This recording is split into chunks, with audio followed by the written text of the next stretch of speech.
জাতীয় গণতান্ত্রিক পার্টি জাপার সভাপতি জনাব রাশেদ প্রধান।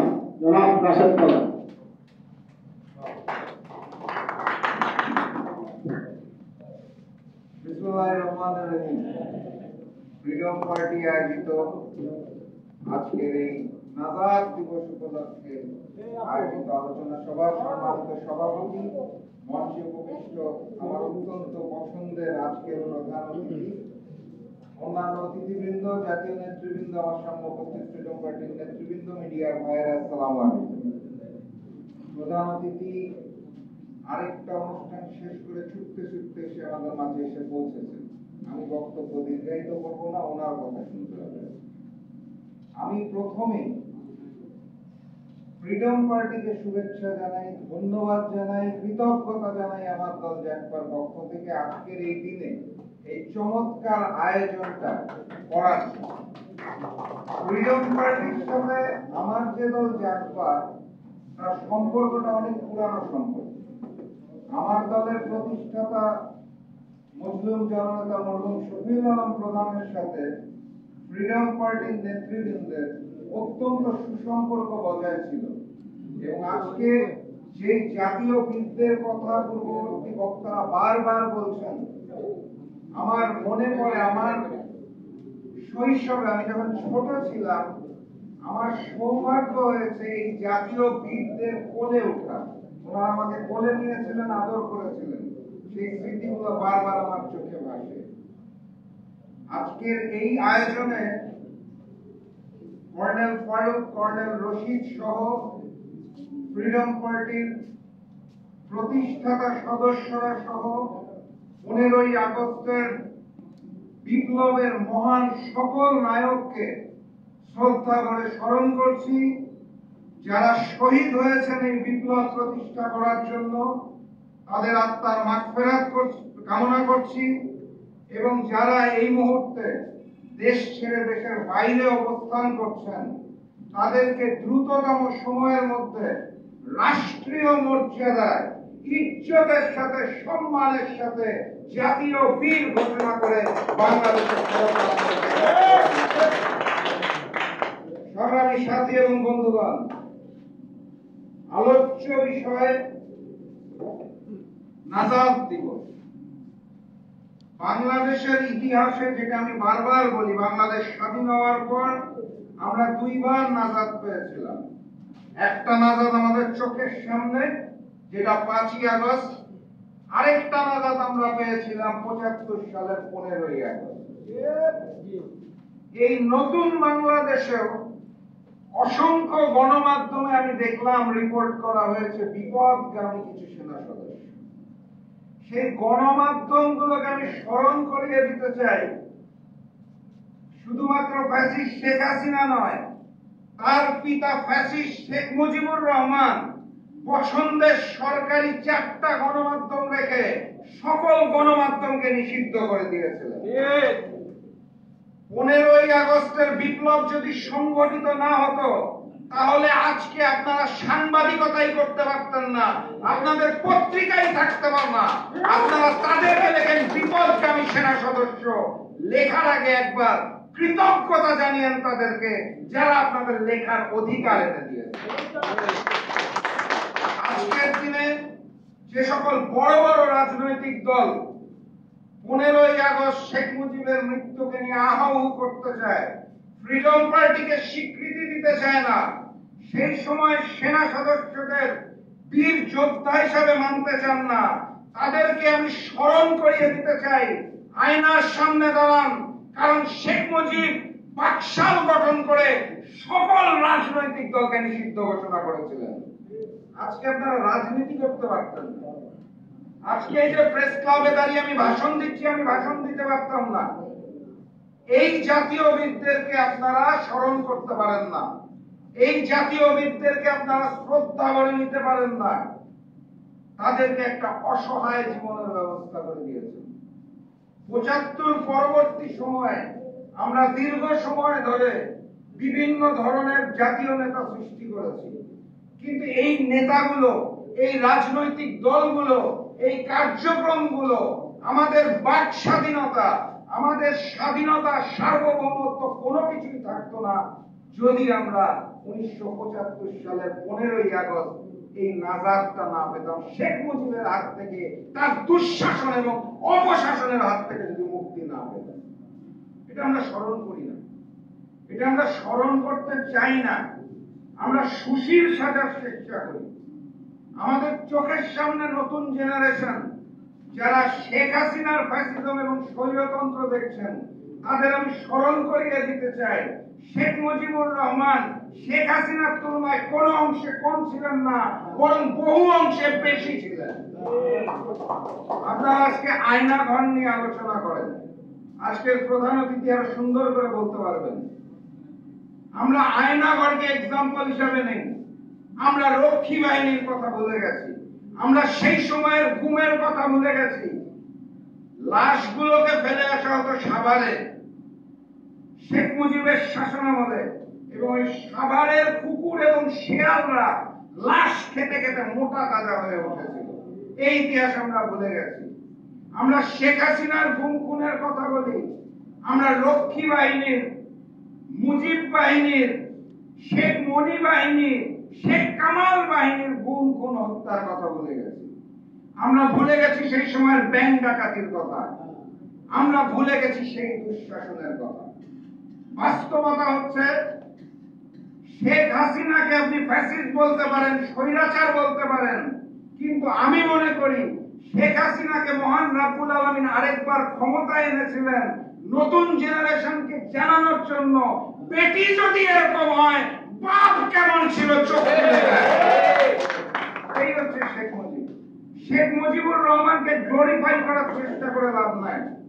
বাস্তবতা হচ্ছে শেখ মুজিবুর রহমান ৭৪-এর দুর্ভিক্ষের সময় যখন রাজপথে মানুষ নিঃশেষ হয়ে যাচ্ছিল, না খেতে পেরে মারা যাচ্ছিল কঙ্কালসার শরীর নিয়ে, উনি ওই সময় ওনার পারিবারিক বিবাহ অনুষ্ঠান আয়োজন করতেন সোনার মুকুট মাথায় দিয়ে। এই ইতিহাস আমরা ভুলে গেছি। আমরা ভুলে গেছি ৭৪-এর দুর্ভিক্ষের সময় মানুষ যখন না খেতে পেরে মারা যাচ্ছিল, তখন শেখ মুজিবুর রহমান তার বাসার মধ্যে ৫৫ পাউন্ডের কেক কেটেছিল ওনার জন্মদিন উপলক্ষে। এটা হচ্ছে শেখ মুজিবুর রহমানের চরিত্র। তাকে গ্লোরিফাই করার চেষ্টা করে কোনো লাভ নাই। শেখ মুজিবুর রহমান কখনোই বাংলাদেশের স্বাধীনতা এবং সার্বভৌমত্ব চায় নাই। ৭ই মার্চের ভাষণ দিয়ে তারা আপনারা মুজিবকে গ্লোরিফাই করতে পারেন, কিন্তু বাস্তবতা হচ্ছে উনি বাংলাদেশ চায় নাই, উনি ২ পাকিস্তানের প্রধানমন্ত্রী হতে চেয়েছিলেন। সেটা যখন হতে পারেন নাই, তখন দেশ স্বাধীন হওয়ার পর উনি পাকিস্তান থেকে লন্ডন হয়ে বাংলাদেশে প্রথম আসেন নাই। ওনার প্লেন লন্ডন থেকে প্রথম নেমেছিল হিন্দুস্তানে। উনি নতুন বাংলাদেশে বাংলার মাটিতে পা না রেখে হিন্দুস্তানে পা রেখে হিন্দুস্তানের সিজদা করে সালাম জানিয়ে বলে এসেছিলেন যে বাংলাদেশ ভারতের করদ রাজ্য হবে, যা লাগবে সব দিয়ে দিব, আমার ক্ষমতাটা রাখবে। এই হচ্ছে শেখ। সেই শেখ মুজিবকে গ্লোরিফাই করে আপনারা মহান বানানোর চেষ্টা করে কোনো লাভ নাই। আমি আজকের দিনটাতে একটা কারণে খুব আনন্দিত, কারণ হচ্ছে এই যে ৫০তম নাজাত দিবসের কথা আমরা বলছি, আজকে যদি কোনো কারণে আল্লাহ মাফ করুক শেখ হাসিনা ক্ষমতায় থাকতেন, তাহলে ৫০তম মৃত্যুবার্ষিকীর নামে জনগণের ভ্যাট ট্যাক্সের ৫,০০০ কোটি টাকা লুটপাট হয়েছে। ওই যে জন্ম শতবার্ষিকী মনে আছে আপনাদের? জন্মের শতবার্ষিকীতে হাজার হাজার কোটি টাকা লুটপাট হয়ে গেল। কার টাকা? জনগণের ভ্যাট ট্যাক্সের টাকা। ওই শেখ হাসিনা পুত্র জয় আর শেখ রেহানা পুত্র, ওই ২ পুত্রের একটা সংগঠন ছিল, তার নাম হচ্ছে CRI। আপনারা অনেকেই জানেন হয়তো। সেই CRI থেকে বিভিন্ন আয়োজন করা হতো। এই রাষ্ট্রীয় খরচটা কার? জনগণের ভ্যাট এবং ট্যাক্সের টাকা। সেই রাষ্ট্রীয় খরচে CRI থেকে বিভিন্ন আয়োজন করা হতো, এবং এই আয়োজনগুলোর পিছনে বাংলাদেশের বিজ্ঞাপনী যে সংস্থাগুলো ছিল তারা কাজ করত।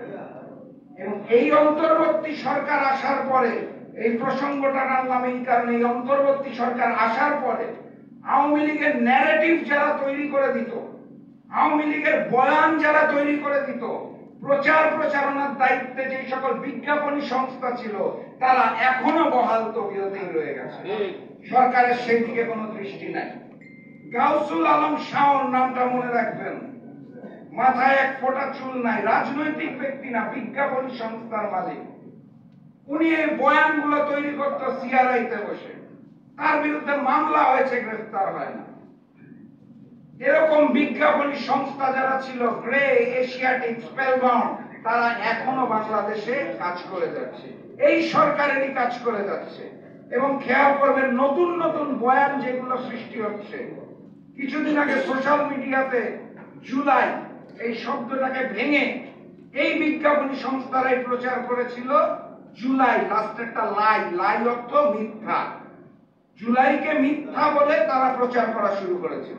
এই যে নতুন নতুন বয়ান সৃষ্টি হচ্ছে, তারা এখনো চালিয়ে যাচ্ছে। আমরা অন্তর্বর্তী সরকার চুপ করে বসে আছে। আপনারা বসুন্ধরা ষড়যন্ত্র দেখেছেন, মেজর সাদিককে দেখেছেন, তার স্ত্রীকে দেখেছেন, গেরিলা তৈরি করা হচ্ছে। কেন করা হচ্ছে? কারণ শেখ পরিবার জন্মগতভাবে, ডিএনএ গতভাবে কখনোই বাংলাদেশের স্বাধীনতা, সার্বভৌমত্ব চায় না।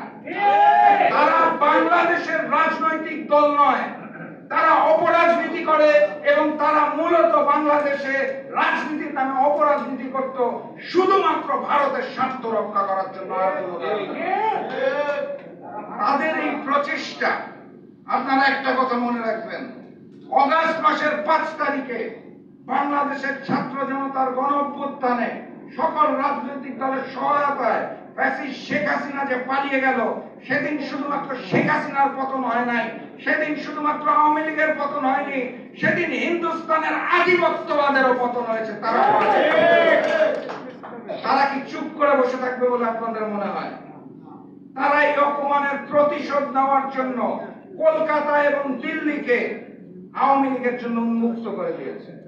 ভারতে আওয়ামী লীগের অফিস উদ্বোধন করা হয়েছে, তারা সেখান থেকে অপরাজনীতি পরিচালনা করছে, তাদের ষড়যন্ত্র চলছে, বাংলাদেশের রয়্যাল এজেন্টরা ঘুরে বেড়াচ্ছে, তারা নতুন করে দেশকে যুদ্ধ করতে চায়, ষড়যন্ত্রের মাধ্যমে বাংলাদেশকে আবারও ভারতের করদ রাজ্য বানাতে চায়। আমরা কি চুপ করে বসে থাকবো? আমরা এক জাতীয় নির্বাচনকে সামনে নিয়ে ক্ষমতায় যাওয়ার লোভে নিজেরা দ্বিধা বিভক্ত হয়ে গেছে। এটা বাস্তবতা। মানেন আর না মানেন, 5ই আগস্টের পূর্বে রাজনৈতিক দলগুলোর সেই ঐক্য বিনষ্ট হয়ে গেছে। এই বিনষ্টের সুযোগ নিবে আওয়ামী লীগ এবং ভারতীয় দল।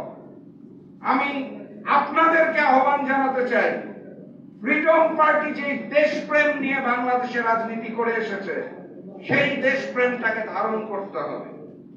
চিন্তা করে দেখেন, 75-এর 15ই আগস্ট যে সেনা সদস্যরা 32 নম্বরে গিয়েছিল, তাদের কোনো দায় ছিল? তারা কি মাসে মাসে বেতন পেত না? তাদের সংসার চলতো না? শেখ মুজিবকে হত্যা করার পর, তার হাত থেকে বাংলাদেশকে রক্ষা করার পর, নাজাত দিবসে তারা যে বলেছে আমরাই এখন থেকে ক্ষমতায়, দেশ আমরা চালাবো, আর কেউ থাকতে পারবে না। কোন দায় থেকে তারা গিয়েছিল? তারা গিয়েছিল দেশপ্রেমের অংশ হিসেবে, যে বাংলাদেশকে ভারতের করদ রাজ্যের থেকে বাঁচাতে হবে, শেখ মুজিব এবং শেখ পরিবারের দুঃশাসন থেকে বাঁচাতে হবে। এই যে চেতনাটা, এই চেতনাটাকে ধারণ করতে হবে। কারণ কথাবার্তা পরিষ্কার, অগাস্ট মাসের 5 তারিখের পর আমরা এই নতুন বাংলাদেশে ভারতের আধিপত্যবাদ এবং আগ্রাসনকে মেনে নেব না, মেনে নেওয়া হবে না ইনশাআল্লাহ। এই কারণে ঐক্যবদ্ধ থাকতে হবে, আওয়ামী লীগের ষড়যন্ত্রের বিরুদ্ধে ঐক্যবদ্ধ থাকতে হবে। রাজনৈতিক দলগুলোর এক একজনের এক একটা রকম চাওয়া থাকবে, সেটা থাকুক, সেটা গণতন্ত্রের সৌন্দর্য। আওয়ামী লীগের ব্যাপারে যদি আপোষ করে কোন দল, তাহলে তাকে জাতীয় বেঈমান হতে হবে।